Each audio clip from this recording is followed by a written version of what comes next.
Good afternoon, everyone, and welcome back to the Suburban Rifleman. I started filming a video yesterday.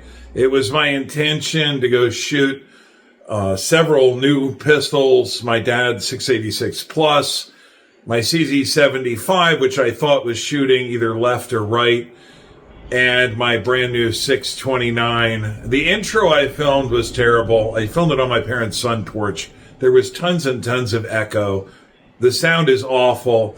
And it's really, most of it's irrelevant at this point because we went shooting at a local indoor range. I wanted to shoot at paper because mostly we go shooting at steel. I thought the CZ75 was off, as I said, one way or the other, left to right. And we had no idea. We hadn't shot my dad's 686 Plus, and we hadn't shot my brand new 629. And we had no idea where those were going to shoot. And it was kind of cold and nasty yesterday, so we decided we'll go to an indoor range. Well, it turns out the indoor range we went to doesn't allow any type of video recording on the firing line, so I wasn't able to record any shooting. And it went very well with my dad's 686 Plus. He shot this tiny little group. It was great. I will explain in my wrap-up, which I filmed already this morning, what happened with my CZ75B. That shot perfectly fine, although it's a little bit off, but I'll talk about that. And then disaster struck with my Smith & Wesson 629. And I recorded a wrap-up this morning, which was supposed to be a follow-up to what I recorded yesterday. And I'm just throwing all of that out. So this is more of a PSA than anything. I want to show you what went wrong with my 629 and to talk a little bit about Smith & Wesson's recent quality control issues. So without any further ado, let's go back to what I filmed this morning. And you're probably ready for me to put you down. You don't understand why I'm holding you. Say hello to everybody. Lola. So first of all, the good news to start off with is I shot the CZ75. I don't know if it's good news or bad news, but I did learn something about the CZ75, and that was that it isn't shooting to the left or to the right, which is why it's very important to take your guns out and shoot them at paper, even if you like doing a lot of your shooting at steel. If you don't shoot at paper every once in a while, you're not going to know exactly what the gun's doing. And I found out that this pistol is right on left to right. It's shooting rather high, though. At 7 yards, it was shooting a couple of inches high. So I'm going to look into maybe changing out. I'm not really super thrilled with these 3-dot sights that CZ uses. They're a little bit on the dim side. Actually, they look pretty good here on camera, but they're not very easy to pick up when you're actually shooting at the range. So maybe we'll go ahead and change the sights out on this pistol and see if I can get it more in line. There's really nothing you can do with the front sight other than change it out if the pistol's shooting high. Well, I guess you could change the rear sight to a lower rear sight to bring the muzzle down, but I'm thinking about just replacing the sights altogether. I don't know. I don't know if Novak maybe offers something for this. I might even look into getting a fiber optic front sight. So we'll see how that goes. But other than that, it functioned exactly the way it should. No surprises there. And it was actually quite accurate, so just a bit high. And still one of my favorite pistols. And I'll be working on that, and you'll certainly be seeing that again in the future. The big disappointment came... and my dad's 686 Plus, which just came back from Smith & Wesson, functioned absolutely perfectly. My dad shot it off a rest. He's 86 now and a little bit shaky, so...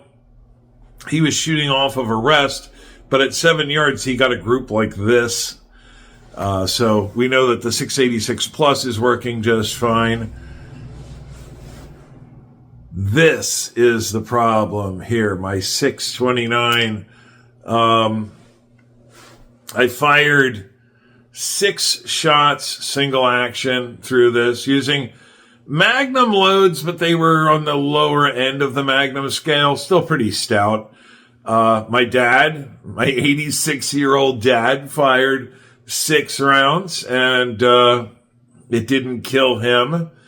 And the revolver seemed to be shooting right where we were aiming. Everything seemed fine. But then I switched over. I loaded the 3rd cylinder, and I switched over to firing double action. First 2 rounds went fine. And then on the 3rd round, I went to fire, and the trigger would not retract the hammer. Nothing seemed to be working. And something is seriously broken inside this gun. You can see the bolt here, which is supposed to, when the hammer's at rest like this and the cylinder's open, you should be able to push that down and it'll pop right back up. But as you can see, it hasn't done so. It is stuck down.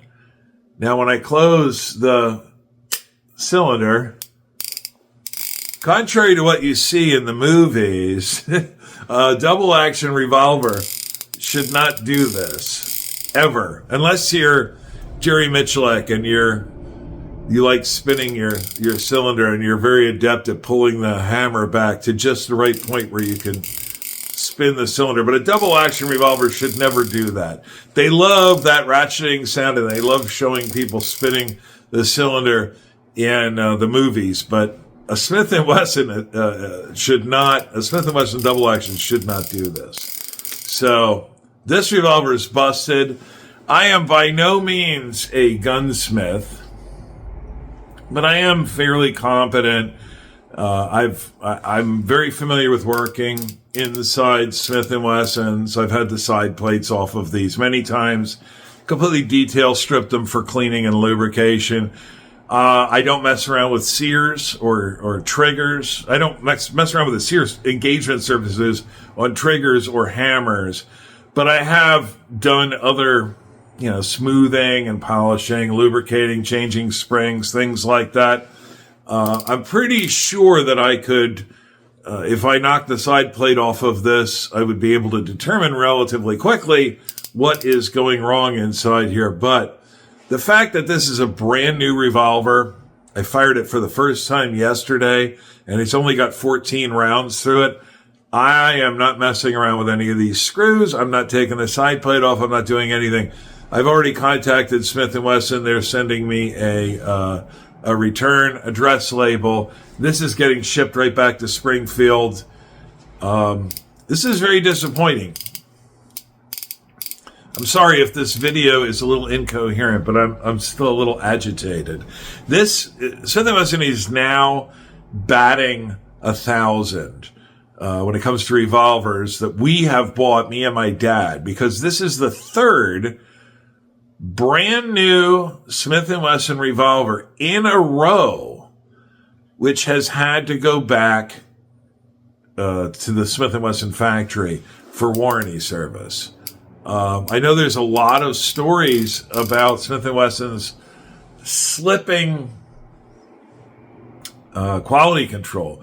They seem to just assemble revolvers, ship them out, skip the quality control process, ship them out, let the end consumer do the QC for them, and then if there's a problem with it, you send it back to Smith & Wesson and they'll fix it.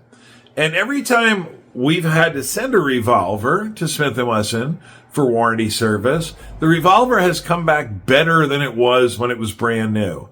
As I mentioned, I think in the intro yesterday, the guys, the skilled gunsmiths in the Performance Center or wherever who do warranty work can't seem to resist smoothing things up a little bit when they're working on your gun. I have no question in my mind that Smith & Wesson will get this revolver fixed, and it'll be 100% when I get it back from Smith & Wesson. And then it'll probably stay perfect for 20 years and thousands of rounds of ammo. But it's very, very frustrating that Smith & Wesson continues to do this. And unfortunately, I love Smith & Wesson. I love their revolvers. you can look at this thing and see that it is a quality item. These are not cheap. They cost over $1,000 for even a very plain Jane model like this. This is the most basic end frame you can get. 6-inch, 629 with a half length underlug. This is very, very basic. And it's still, I think the retail price is around $1,100 or $1,200.